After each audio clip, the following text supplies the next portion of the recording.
Muli maraming salamat sa lahat ng bumili ng mga damit natin. Dahil last day na bukas ng promo, buy 2 get 1 for free, magkakaroon kami ng live selling sa Facebook ng JD Clothing bukas ng 8 p.m. Nasa comment section ang link ng Facebook. Sana bumisita kayo kasi last day na ng promo at mamimigay kami ng libre sa lucky viewer natin bukas. Kita-kits mga kabayan!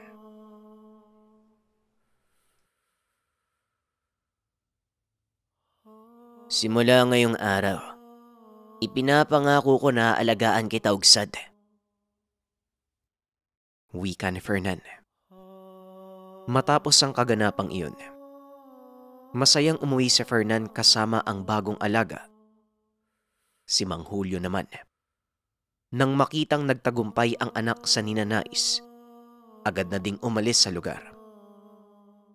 Ni hindi man lang napansin ni Fernan na naroon ang ama ng mga sandaling nakikipagsagupaan ang binata sa Haring Bawa.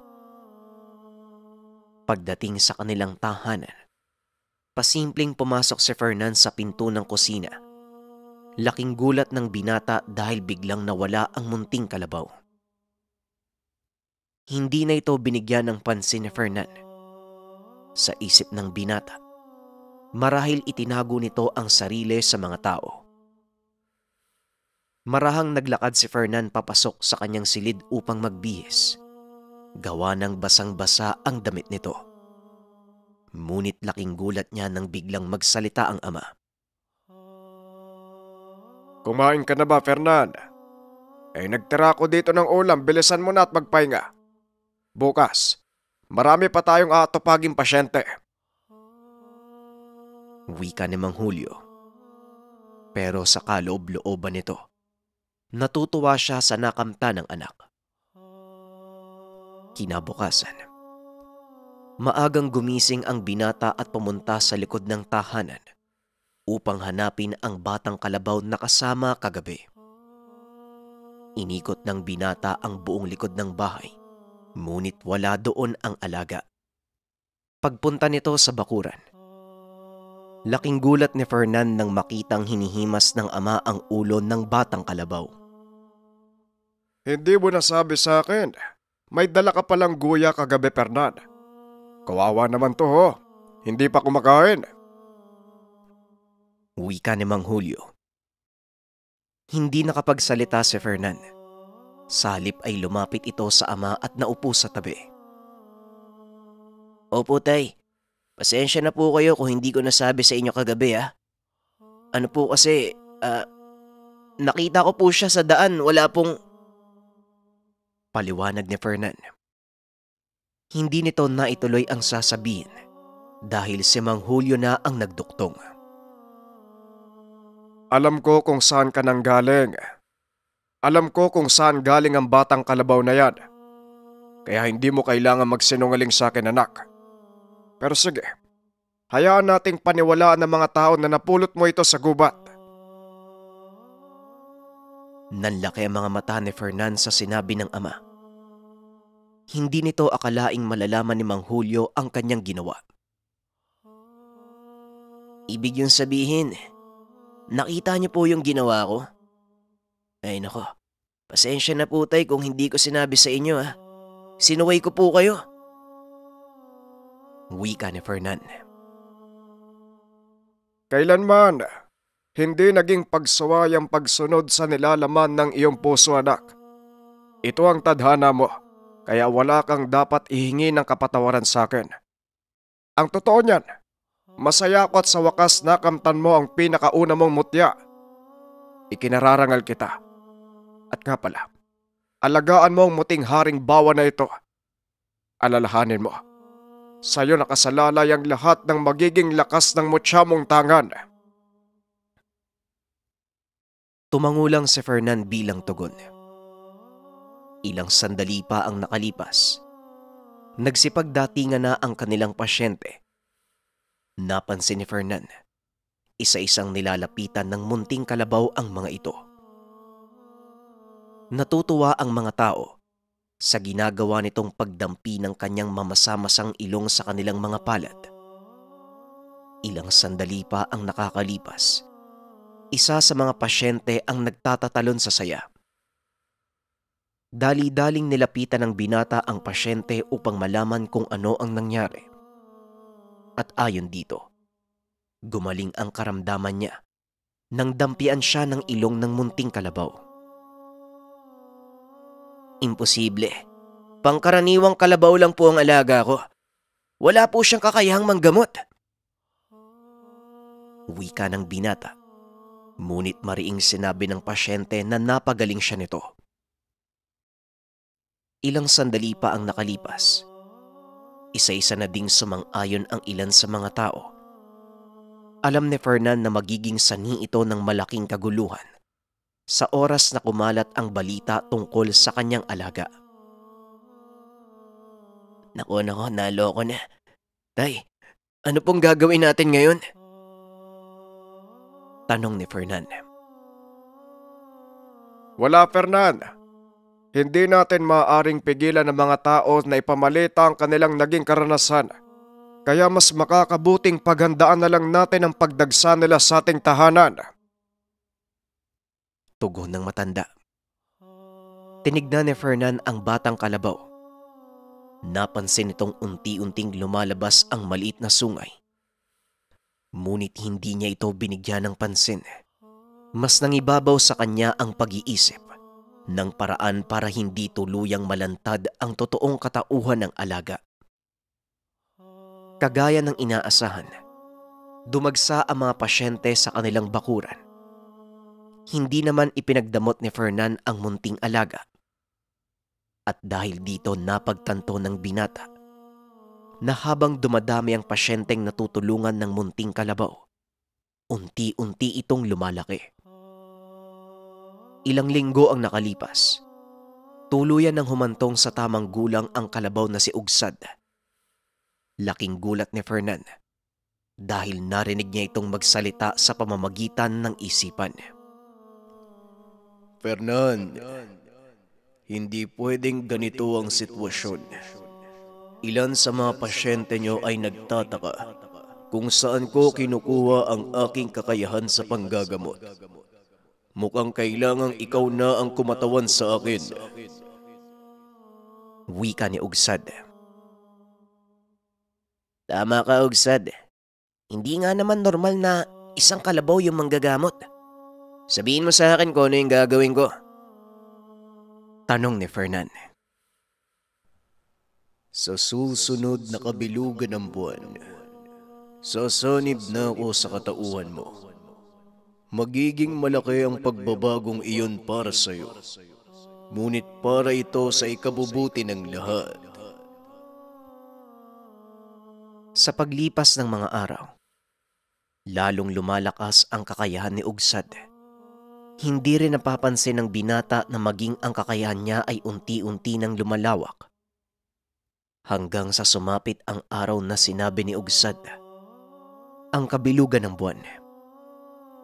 Abala si Fernan sa paghahanda ng mga kagamitan para sa gamutan kinabukasan. Medyo madilim ng mga sandaling iyon. Napatingin si Fernan sa silangan. Nakita nito ang unti-unting paglabas ng buwan at bigla nitong naalala ang sinabi ni Ugsad. Dali-daling itinigil ng binata ang ginagawa. Pinuntahan sa tulugan ng alaga. Ngunit laking gulat nito nang makitang wala si Ugsad. Inikot ni Fernan ang buong lugar. Ngunit hindi niya natagpuan ang kalabaw. Maging si Mang Julio, nagtataka kung saan nagpunta ang alaga ng binata. Nagpa siya itong hanapin sa kagubatan ang kalabaw. Nang mga sandaling iyon, tuluyan nang lumabas ang malaking bilog na buwan. Narinig ni Fernan ang pagtawag ni Ugsad ngunit hindi niya ito mahanap. Patuloy lang na naglalakad habang isinisigaw ang pangalan ng alaga. Biglang napahinto ang binata nang makarinig ng malakas na angil mula sa kalagitnaan ng gubat. Sinundan niya ito. Nakitang pinapaligiran ng napakaraming elemento ang kalabaw. Walang pagdadalawang isip na sinugod ni Fernan ang mga elemento gamit ang dalang gulok. Isa-isang nagsipaghawi ang mga ito. Ang ipinagtataka ng binata, hindi lumalaban ang mga nilalang. Bakit hindi sila lumalaban, Ugsad? Anong pakay nila sa'yo? Wala silang masamang banta sa akin, Fernan. Naparito sila upang masaksihan ang pagiging ganap ng ating pagsasanib. Tugon ni Ugsad. At ayon pa dito, ang mga angil at sigaw na naririnig ni Fernan mula sa mga nilalang na nagnanais na pigilan ang napipintong ritual. Ngayon, anong mangyayari? Tanong ni Fernan. Antayin mong maghating gabi at tumapat sa kalagitnaan ng langit ang bilog na buwan. Kusang magsisimula ang ritual ng pagsasanib na pangungunahan ng mga nilalang na nandito ngayon. Tugon ni Ugsad. Inikot ng binata ang tingin sa paligid. Nakita ang iba't ibang nilalang kagaya ng kapre, tikbalang, maliliit na lambana at duwende. Kung ganun, mababang oras pa ang ating aantayin. At hindi mo isinalaysay sa akin ang lahat habang nag-aantay tayo, Ugsad. Muling tanong ni Fernan. Bakit, Fernan? Ano ang gusto mong malaman? Lahat, Ugsad. Tungkol sa'yo. Pati na din ang angkang pinagmulan mo. At saka, paano ka naging tagapangalaga ng mutya ng Palawan? Tanong ni Fernan. Sa pagkakataong iyon, unti-unting nagbabago ang anyo ni Ugsad. Bumabalik ito sa totoong anyo. Kalahating tao, kalahating kalabaw. Nanlaki ang mga mata ni Fernan nang makita ang pagbabagong anyo ng alaga. Mahirap makipag-usap kung isip lang ang ginagamit. Mabuti na lang, nagagawa ko nang magbalik sa dati kong anyo. Wika ni Ugsad. Nawala sa isipan ni Fernan na ang haring bawa at ang inaalagaang kalabaw ay iisa. Sa tinagal-tagal mo sa anyong kalabaw, nakalimutan ko na yung totoong itsura mo, Ugsad. Gusto ko malaman yung pinagmulan mo para mas maintindihan ko kung bakit nandito kayo sa mundo namin. Tugon ni Fernan. Hindi naman nagdalawang isip na magkwento si Ugsad. Ayon sa elemento, isa siya sa mga nahulog na anghel. Kasama ito sa mga nagre-rebelde sa Diyos. At bilang pagtubos ng kanyang kasalanan, pinili nitong manatili sa mundo upang pangalagaan ito laban sa mga mapaghiganti niyang kauri. Masyadong mahaba ang kasaysayan ko, Fernan. Pero sa paglipas ng panahon, lalo pat nagiging isa na tayo. Mauunawaan mo na ang lahat. Maganda ka na at malapit ng maghating gabi. Wika ni Ugsad. Unti-unting nagliwanag ang paligid dahil sa dami ng mga alitap-tap. Walang ideya si Fernan sa mangyayari, kaya pinili nito ang makiramdam. Pagtapat ng hating gabi, biglang nagsipag-alulong ang mga aso. Maging ang mga hayop ay tila balisa na parabang may nararamdamang kung ano. Ilang minuto pa ang nakalipas. Biglang naramdaman ni Fernan ang kakaibang enerhiyang dumadaloy sa katawan. Napansin niyang mula ito sa mga buhay na bagay sa paligid. Anong nangyayari sa akin, Ugsad? Tanong ni Fernan. Huwag kang matakot, Fernan. Ang nangyayari sa iyo ay patunay na ikinagagalak ng kalikasan ang iyong pagpunta sa lugar na ito. Tinatanggap ka ng mga nilalang sa paligid maging ng mga puno at halaman. Tandaan mo, Fernan, ang pagkakaroon ng malakas na kapangyarihan nangangahulugang may malaki kang responsibilidad na kailangang gampanan. Nawa sa pamamagitan ng pag-iisa natin, magawa mo ang mga adhikaing nakatalaga sa iyo mula sa ating may likha. Tugon ni Ugsad. Nanlaki ang mga mata ni Fernan nang makitang nagliwanag ang katawan ng Haring Bawa. Unti-unti itong nagiging maliit na butil ng liwanag. Pumapasok ito sa katawan ni Fernan. Ramdam ni Fernan ang napakainit na enerhiya na pumapasok sa kanyang dibdib. Napapasigaw ang binata dahil sa sakit. Ngunit habang nagtatagal, ay tila nawawala ito. Hanggang sa tuluyan na ngang maubos ang nagkalat na butil ng liwanag. Nawalan ng malay ang binata. Nang magising ay mag-isa na lang ito sa gitna ng kagubatan. Akmang tatayo si Fernan. Laking pagtataka nito dahil sa biglaang pagbigat ng katawan. Halos hindi maiangat ng binata ang mga paa. Ilang ulit niyang sinubukan, ngunit muli itong bumabagsak. Nanatiling nakaiga si Fernan sa lupa. Nakatitig lang ang binata sa kalangitan habang iniisip kung ano ang nangyari nang bigla niyang marinig ang boses ni Ugsad.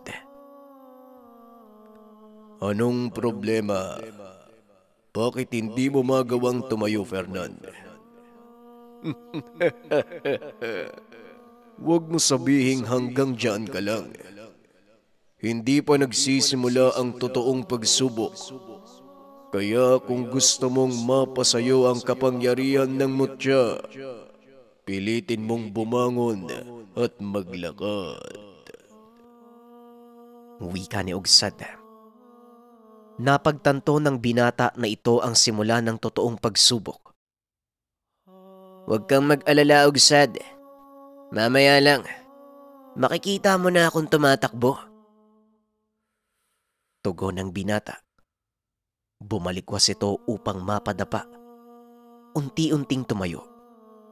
Ngunit ang mga kamay, itinulak nito ang sarili paitaas.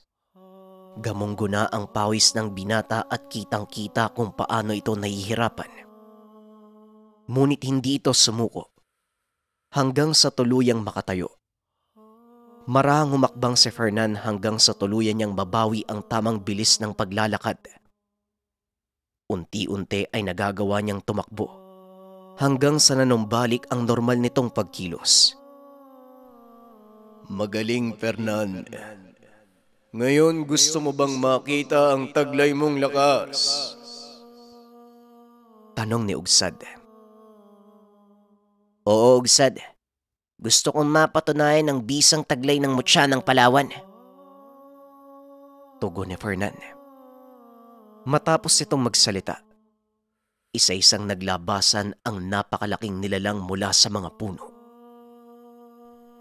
Sila ang mga tigbawi.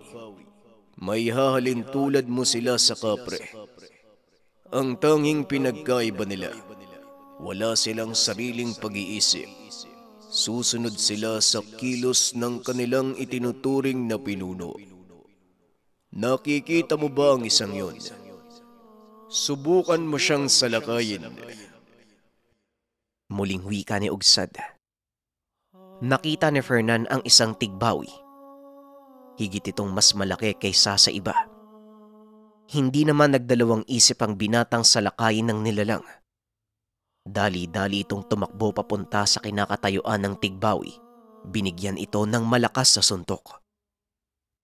Halos umikot ang ulo ng nilalang ng tamaan ng kamao ng binata.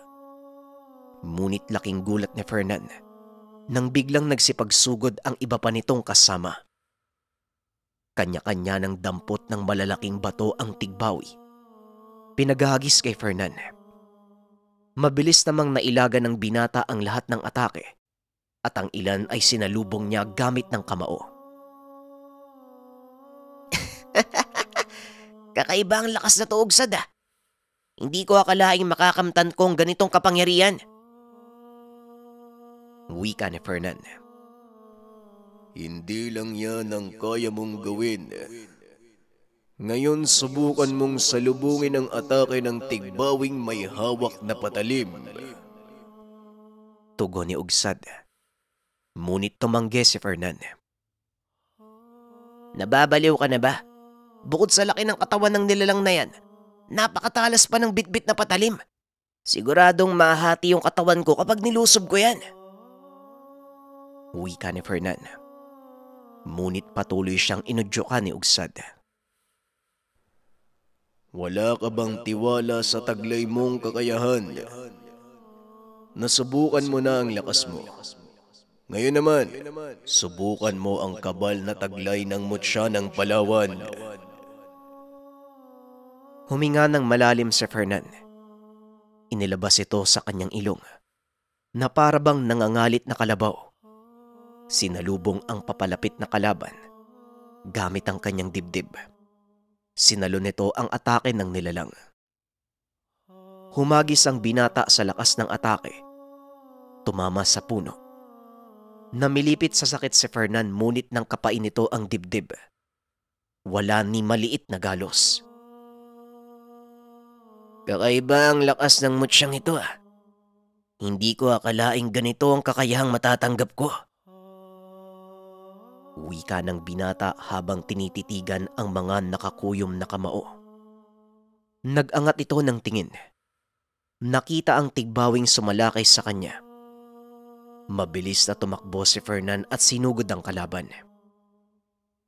Isang malakas sa suntok sa sikmura ang ibinigay nito. Napaluhod ang nilalang hanggang sa tuluyang bumagsak sa lupa. Ang kakayang ito ay pinagkaloob ko sa iyo hindi para ipagyabang, Fernan. Gamitin mo ito para sa ikabubuti ng karamihan. Sapagkat hindi ito kagaya ng ibang mutya. Sa oras na gamitin mo ang kakayahan sa pangsariling kapakanan, kusang mawawala ang kapangyarihang taglay mo. Wika ni Ugsad. Huwag kang mag-alala, kaibigan. Hinding-hindi ko kakalimutan ang mga sinabi mo. At isa pa, hindi naman yon ang dahilan kung bakit ko kinuha yung mutya, di ba? Gagamitin ko ang kakayahang ito para sa kabutihan at sa pagtulong sa kapwa. Tugon ng binata. Matapos masubukan ang bagong kakayahan, nagmadaling umuwi si Fernan. Tanghaling tapat na ng mga sandaling iyon at alam niyang maraming nag-aantay sa kanilang pasyente. Ngunit laking pagtataka niya. Pagdating sa kanilang tahanan, wala siyang nakita ni isang pasyente. Ugsad, hindi maganda ang pakiramdam ko dito. Parang may nangyaring hindi maganda. Wika ni Fernan. Naglakad ng marahan ng binata papasok sa tahanan. Halos pagsukluban siya ng langit nang makitang nakahandusay sa sahig ang ama. Tadtad ng sugat ang katawan nito. Naliligo sa sariling dugo. Kasama ng matanda ang ilan pang tao na hinala niya'y mga pasyente ng ama. Dahan-dahang lumapit ang binata sa bangkay ni Mang Julio. Laking gulat nito nang biglang may kumalabog mula sa loob ng isa sa mga kwarto ng tahanan. Dali-daling bumunot ng itak si Fernan. Pinuntahan niya ang pinagmumulan ng ingay. Nagulat ito nang makita ang chewing si Rosing na pilit na gumagapang palabas ng kwarto. Tio Rosing, ano pong nangyari dito? Sino pong may gawa nito?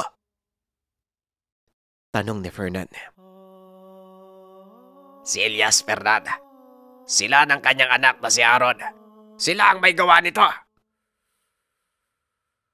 Biglang nakaramdam ng matinding galit si Fernan nang marinig ang sinabi ng Shuin.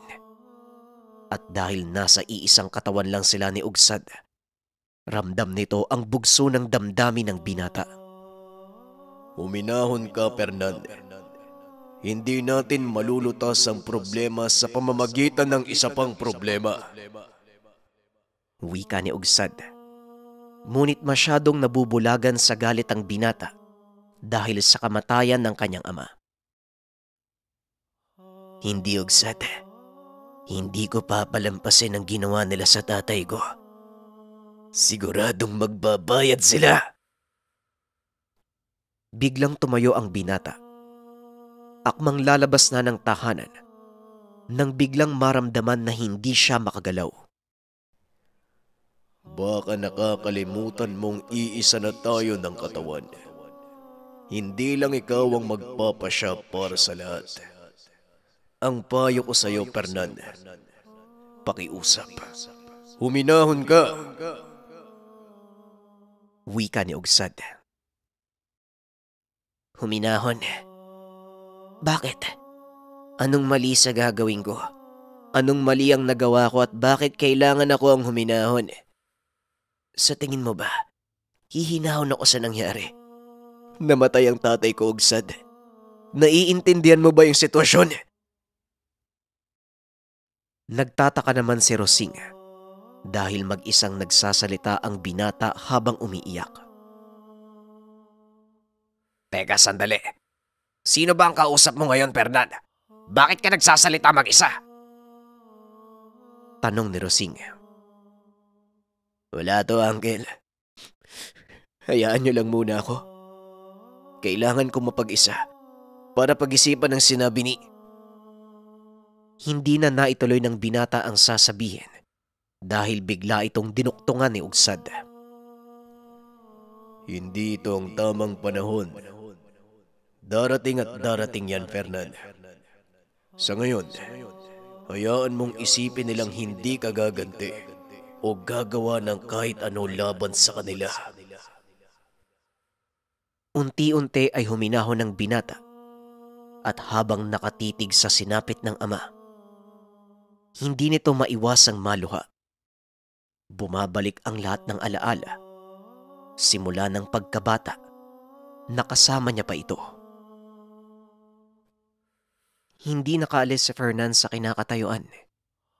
Patuloy nitong tinititigan ang bangkay ng ama. Hindi makapaniwala ang binata sa mga nangyari. Alam kong darating ang panahong mawawala ka sa akin, Tay.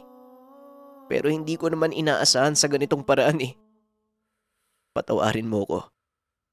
Patawarin mo ko kung wala akong nagawa upang ipagtanggol ka. Wika ni Fernan. Sinisisi nito ang sarili sa lahat ng nangyari sa ama. Huwag mong sisihin ang sarili mo sa mga nangyari, Fernan. Ito ay kalooban ng Diyos at wala tayong magagawa. Hindi na nagsalita pa ang binata. Sa halip ay nilapitan nito ang syuhing si Rosing upang gamutin ang lahat ng karamdaman. Patawarin mo ako, Fernan, kung wala ako nagawa. Nahuli ko ng dating eh. Patay na ang tatay mo nung pumasok ako sa bahay. May isa pa silang kasama.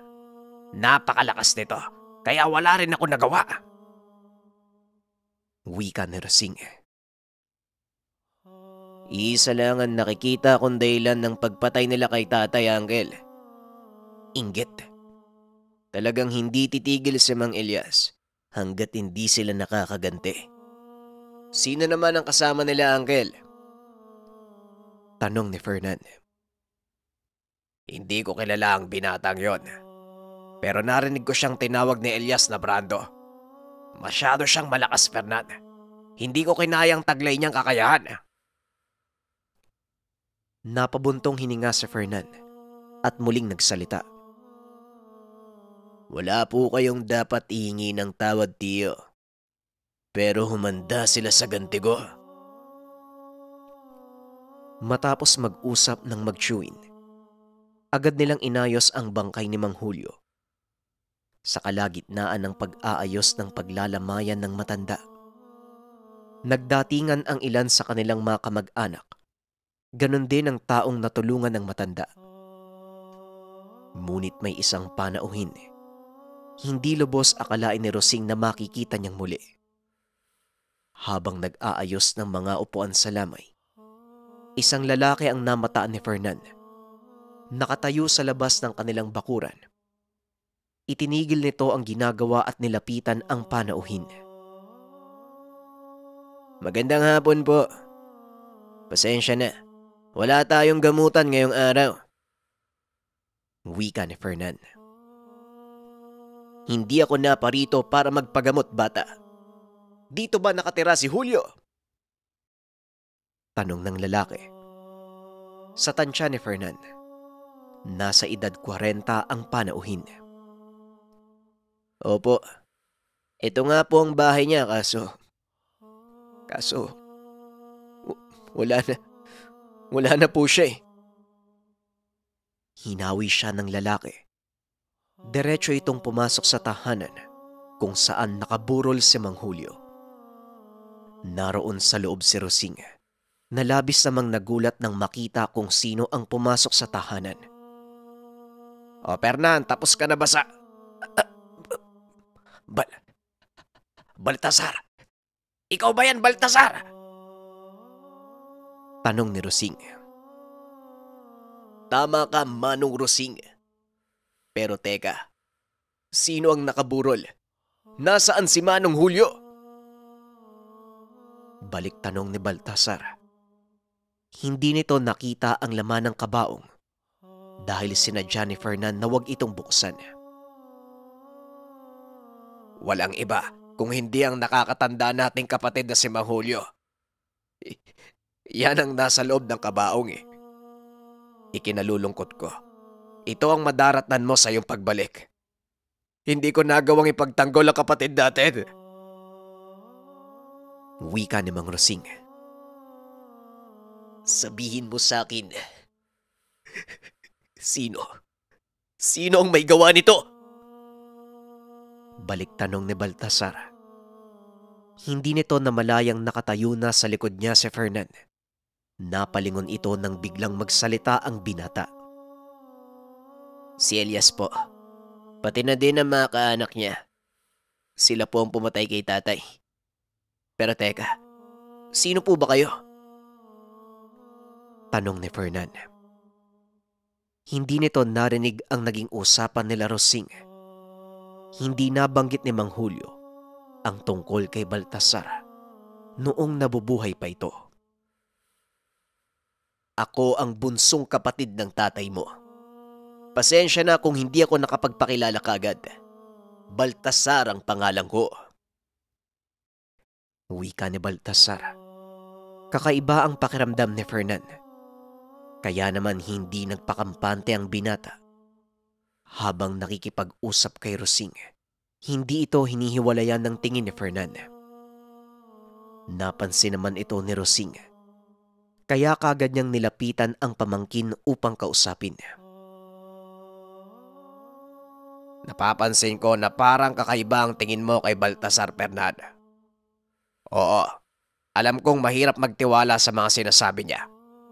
Pero ako na mismo magpapatunay sa'yo na kapatid namin siya ng tatay mo. Wika ni Rosing. Ngunit iba ang iniisip ng binata. Hindi naman po yun ang bumabagabag sa akin, Uncle. May kakaibang presensya ako nararamdaman sa kanya. Hindi siya pangkaraniwang tao. Tanong ni Fernan. Tama ka. Pero hahayaan kong siya ang magkwento ng lahat ng tungkol doon. Sa ngayon, hayaan mo muna siyang mamahinga. Malayo ang nilakbay niya papunta dito. Tugon ni Rosing. Matapos maghapunan, dinaluhan ni Fernan ang mga nakikiramay na kakilala. Nalungkot ang mga ito sa pagkawala ng isang mabuting tao. Nanatiling gising ang binata hanggang sumapit ang umaga. Nakaupo lang ito sa kabaong ng kanyang ama. At ni minsan, hindi ito umalis. Ilang sandali pa ay lumabas ng kwarto si Baltasar. Nasipat nito ang binata na nakatitig sa malayo. Kumuha ito ng 2 tasa ng kape at nilapitan ang pamangkin. Aba't hindi ka talaga natulog, Fernan? O ito, magkape ka muna nang mainitan ng sikmura mo. Wika ni Baltasar. Salamat po, Tio Baltasar. Tugon ng binata. Natawa ang Chewin sa pagsambit nito ng kanyang buong pangalan. Mas gusto kong tawagin mo kong Tio Bal. Masyadong mahaba ang Baltasar. Napangiti naman si Fernan. At kahit papano unti-unting gumagaan ang loob ng binata sa tiyuhin. Kung hindi niyo po sana mamasamain, Tio Bal, saan po ba kayo nagpunta? Saka, hindi po kayo nababanggit ng tatay ko simula nung buhay pa siya. Tanong ni Fernan. Nagbuntong hininga si Baltasar. Nagdalawang isip na sagutin ang tanong ng binata. Ngunit nang ibaling nito ang tingin sa labas ng tahanan, nakita nitong tumango sa kanya si Rosing na tila nag-uudyok na sabihin ang lahat sa pamangkin. Ay nako, sige na nga. Sasabihin ko na. Kaya hindi ako binabanggit ng tatay mo sa'yo dahil maling daan ang tinahak ko. Napakunot ang noo ng binata sa narinig.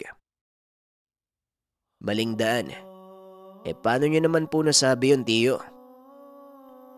Muling tanong ni Fernan. Pinili ko ang aral ng pagiging mambabarang. Mula ito sa aming ina, ang Lola Krising mo. Oo, kung papakinggan, masama ang salitang mambabarang. Pero gaya nga ng sinabi ng aming ina, nakadepende sa tao kung saan niya gagamitin ang aral na iyon. Tugon ni Baltasar. At dagdag pa nito, ginamit niya sa panggagamot ang kaalamang natutunan sa kanilang ina. Sa kadahilanang alam nitong may mga karamdamang hindi kailanman mapapagaling ng espiritual na panggagamot. Ang pambabarang ay hindi lang nakatuon sa pananakit ng kapwa. Kung pag-aaralan mong mabuti ang pinagmulan nito, ang kakayahang ginamit ng isang mambabarang ay mula sa kalikasan kung saan nagmula ang mga mutya. Muling wika ni Baltasar. Nagkaroon ng interes si Fernan sa mga sinasabi ng tiyuhin. Ito na nga ang naging simula ng pagiging malapit ng binata dito. Makalipas ang 5 araw, inilibing ang ama ni Fernan. Ito din ang pangakong araw ni Baltasar na sisimulan niyang hanapin ang mga taong pumatay sa nakakatandang kapatid. Kinagabihan, nagpulong ang tatlo at dito namalas ni Fernan ang totoong kakayahan ng barang. Naganda ng ilang buho ng kawayan si Baltasar. Inilapag niya ito sa mesa. Ipinaliwanag sa binata kung para saan ang mga buho. Ang gagawin ko ngayon, ritual ng pamaham. Ito ay sa pamamagitan ng mga alaga kong lakang. Wika ni Baltasar. Kumuha ito ng isang buho at biniyak sa gitna. Nanlaki ang mga mata ni Fernan nang makitang gumagapang ang 2 pares ng malalaking itim na salagubang. Halos kasing laki lang ito ng kanyang kamao. Hinawakan ni Baltasar ang isa sa mga salagubang. Ang tawag sa salagubang na ito ay lakang. Sila ang pinakamalaking uri mula sa pamilya ng mga salagubang. Sa isang buho ng kawayan, may pares ng lakang at ito ang gagamitin natin sa ritual. Matapos magsalita, dumukot ito ng puting sinulid mula sa kanyang bulsa. Itinali ito sa paa ng lakang, binulungan ng kung anong orasyon. Samantalang ang isa naman, inilagay niya sa garapon. Matapos ay tinakpan niya ito. Ayon kay Baltasar, magsisilbing katian o pang-akit ang lakang na nasa garapon para bumalik ang isang tinalian niya ng puting sinulid. Ano po ang gagawin mo sa mga yan, Tio Bal? Tanong ni Fernan. Mamaya mo malalaman, Fernan. Sa ngayon tandaan mo na ang lakang na may tali ay ang lalaki at sa oras na pakawalan ko ito, maglalabas ng kakaibang sanyo ang babae na susundan ng kapares nito pabalik. At doon natin malalaman kung nagtagumpay na ba ako sa gagawin kong pamaham. Tugon ni Baltasar. Matapos magpaliwanag, inabot ni Rosing ang kaperasong tela na ayon sa kanya ay mula sa damit ni Elias. Ito ang gagamitin natin para matunto ng kinaroroonan ni Elias. Wika ni Baltasar. Matapos ipaamoy ang kaperasong tela sa lakang, hinayaan nitong lumipad. Ngayon, anong gagawin natin? Tanong ni Rosing. Mag-aantay tayong bumalik ang lakang at habang ginagawa natin ito, maghanda kayo dahil siguradong matutunto ng alaga ko ang kinaroroonan nila. Mapapalaban tayo. Tugon ni Baltasar. At habang naghahanda, hindi maiwasang mapansin ng tiyuhin ang kakaibang aura ni Fernan. Pinagmasdan niya ito hanggang sa natiyak ang kanyang hinala. Tumayo ito at nilapitan si Fernan. Hinawakan sa balikat ang binata. Nanlaki mga mata nang maramdaman ang taglay na lakas ng binata. Napaatras si Baltasar at muling naupo. Bakit po, tiyo? Ano pong nangyari? Sabihin mo sa akin, kailan mo tinaglay ang mutya ng Palawan? Ang totoo, ilang araw pa lang po akong nakipagsanib sa mismong gabay ng mutya. At aaminin ko na hindi ko pa nasusubukan ni minsan ang totoong lakas nito. Lalong nagulat si Baltasar nang malamang nakipag-isa ito sa mismong gabay. Paano mong nakuha ang mutya? Ito ang pinakamailap sa lahat. Kaya nagtataka ko kung paano ito sumama sa iyo. Tanong ni Baltasar. Hindi ko din po alam ang naging dahilan ng gabay para sumama sa akin. Pero magpasa ganun pa man, masaya ako dahil sa wakas, may kakayahan akong tumulong sa lahat ng nangangailangan. Tugon ni Fernan. Sa sarap ng usapan, hindi nila namalayan ang oras. Papasikat na ang araw at siya ding pagbalik ng alagang lakang ni Baltasar. Napangiti ito nang inusisa ang katawan ng alaga. Nakita din ni Fernan na naging kulay pula ang puting sinulid na itinali nito sa insekto. Tiyo, ano pong ibig sabihin ng pagbabagong kulay ng sinulid? Tanong ni Fernan. Yan ay dugo mula sa pinausukan nitong tao. Nagawa nitong magtanim ng itlog sa katawan. At ang pinakamalaga, alam na natin kung saan sila naglalagi. Maganda kayo dahil aalis tayo. Tugon ni Baltasar. Kaagad nang naglakad ang tatlo papunta sa direksyon na itinuro ng alaga nito. Pagdating nila sa lugar, tumambad sa grupo ang isang lumang bahay. Eto ba? Eto ba yung pinagtataguan nila? Sigurado ako dahil dito huminto ang aking alaga. Kung ganon, ano pang inaantay natin? Sandali lang. Hindi tayo pwedeng sumugod ng basta-basta. Tignan nyo ang paligid. Hindi basta ang mga nakatira sa lugar na yan. Napaghandaan nila ang pagsalakay natin. Ngunit hindi sila nakaligtas sa kapangyarihan ko. Habang nag-uusap, pinagmamasdan nila ang nangyayari sa kubo. Kitang-kita ng tatlo kung paanong nagkumahog ang mga tao dahil sa ginawa ni Baltasar. Nandito nga sila, Mang Elias. Ano pang inaantay natin, tiyo? Ramdam ni Baltasar ang matinding kagustuhan ni Fernan na maghigante. Ngunit hindi niya pwedeng hayaan itong sumugod ng basta-basta.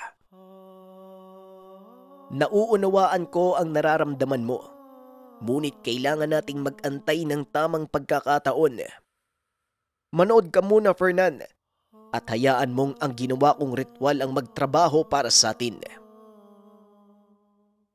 Walang nagawa ang binata kung hindi sundin ang sinabi ng Shuin. Ilang sandali pa ang nakalipas. Biglang sumigaw ng malakas ang isa sa mga tao sa loob ng kubo.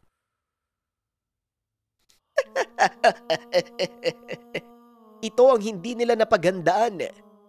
Ngayon matitikman nila ang bangis ng isang mambabarang. Ilang sandali pa ang lumipas. Lumabas ang isa sa mga taong nasa kubo. Nanlaki mga mata ni Fernan nang makita kung sino ang lalaking iyon. Si Aaron. Anong nangyari sa mukha niya, Tio Bal? Bakit punong-puno ng sugat? Tanong ni Fernan.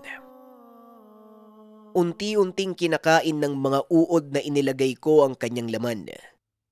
Hindi magtatagal, mapipisa ang mga ito at madadamay ang lahat ng nasa paligid niya. Tugon ni Baltasar. Nanlaki ang mga mata ng tatlo nang biglang tagain ng isa pang lalaki si Aaron. Si Brando, walang puso talaga ang Canelias. Pinatay niya ang sariling kapatid. Wika ni Rosing. Sa pagkakataong iyon, hindi na napigilan ni Fernan ang sarili. Maging ang mga syuhin ay hindi na rin siya nagawang hadlangan sa gustong gawin. Dali-daling sumugod ang binata papunta kay Brando at walang pagdadalawang isip na sinuntok. Nalabis naman itong kinagulat. Walang yaka. Sino ka naman? Alam ko na. Ikaw ang may gawa nito. Pwes magbabayad ka! Wika ni Brando at hindi umimik si Fernan. Sa halip ay nanatili ito sa kinakatayuan. Inantay ang susunod na gagawin ng kalaban. Naglakad ito papunta sa kinaroroonan ng binata. Bitbit ang kanyang sandata. Walang pagdadalawang isip nitong inatake si Fernan na mabilis namang nakailag. Wala kang puso. Sa halip na tulungan, pinatay mo pa. Wika ni Fernan. Oo, dahil ito lang ang tanging paraan para mailigtas ko siya sa ibinigay mong parusa. Tugon ni Brando. Parusa, kung tutusin, kulang pa nga ang ginawa bilang kaparusahan sa pagpatay nyo kay tatay. Ngayon pagbabayaran nyo ng buhay nyo ang ginawa nyo. Wika ni Fernan. Laking gulat ni Brando nang biglang maglaho ang binata. Nagpalinga-linga ito sa paligid. Ngunit ni anino ni Fernan. Hindi niya nakikita. Nagulat na lang ito nang bigla siyang tamaan ng malakas sa suntok sa pisngi. Dahilan para mapasubsob sa lupa si Brando. Ngayon titignan ko kung gaano kakalakas. Patunayan mo sa akin ang sinasabi ng mga tao tungkol sa'yo, Brando. O baka naman si tatay lang ang kaya mong saktan dahil mas mahina siya kung ikukumpara sa'yo. Ngayon ilabas mo ang lakas mo. Wika ni Fernan. Sa kalagitnaan ng matinding galit, biglang nagsalita si Ugsad. Huwag kang magpapadala sa matinding galit, Fernanda. Ito ang magdadala sa iyo sa kapamakan. Wika ni Ugsad. Alam ko, Ugsad. Ngunit kailangan mabigyan ng hustisya ang kamatayan ni tatay. Huwag kang mag-alala. Dahil ang gagawin ko, hindi pansariling kapakanan. Tugon ng binata. Muli itong naglaho. Sunod-sunod na atake ang tinanggap ni Brando. Hindi man lang ito nagkaroon ng pagkakataong gumanti. Hindi makapaniwala si Baltasar sa ipinamalas na kakayahan ni Fernan. Hindi nito lubos akalain na may tinatagong lakas ang pamangkin. Yan ang anak ni Manong Julio. Nagsisimula pa lang ang lahat, Bal. Hindi pa natin nakikita ang buong kakayahan ni Fernand at ang kanyang mutya ng Palawan. Wika ni Rosing habang patuloy na pinapanood ang pakikipagsagupaan ni Fernan. Sa sobrang pagkamangha, hindi nila namalayang nasa likod na pala nila si Elias. Mukhang naaaliw kayo sa pinapanood niyo. Laking gulat ng dalawa nang biglang may nagsalita mula sa likuran. Ngunit huli na ang lahat. Dahil kapwa sila nakatikim ng matinding atake mula sa matanda. Mag-iingat ka, Bal. Hindi biro ang taglay ng lakas ng matandang yan. Wika ni Rosing. Alam ko, Manong. Kilala ko ang kakayahan niya. Hoy tanda, sabihin mo sa akin, isa ka ba sa naging mag-aaral ni Maestro Piling nung araw? Tanong ni Baltasar. Tumawa ng malakas si Mang Elias. Mag-aral? Nagpapatawa ka ba? Kailanman, hindi ako naging mag-aral ng pesteng ermitanyo na yon. Naging ganito ko kalakas dahil ako ang nakakuha ng kanyang mga bertod. At alam niyo kung paano ko yun ginawa. Pinatay ko si Tandang Pilig. Wika ni Elias. Si Tandang Piling ang maestro ni Mang Julio. Taliwas sa sinabi ni Elias. Isa din sa mga naging mag-aaral ng ermitanyo. Ngunit naging matigas ang ulo nito. Naghangad na mahigitan ang kanyang kuro. Alam ko ang kwento mo, Elias. Wala kang utang na loob. Matapos ng kabutiang pinamala sa'yo ng matanda, ito pa ang igaganti mo sa kanya. Kamatayan! Tanong ni Rosing. Alam mong ayokong may nakakalamang sa akin, Roseg. Ito din ang dahilan kung bakit ko pinatay ang kapatid mo. Wika ni Elias. Laking gulat nito dahil habang tumatawa ng malakas, isang suntok ang tumama sa kanyang muka.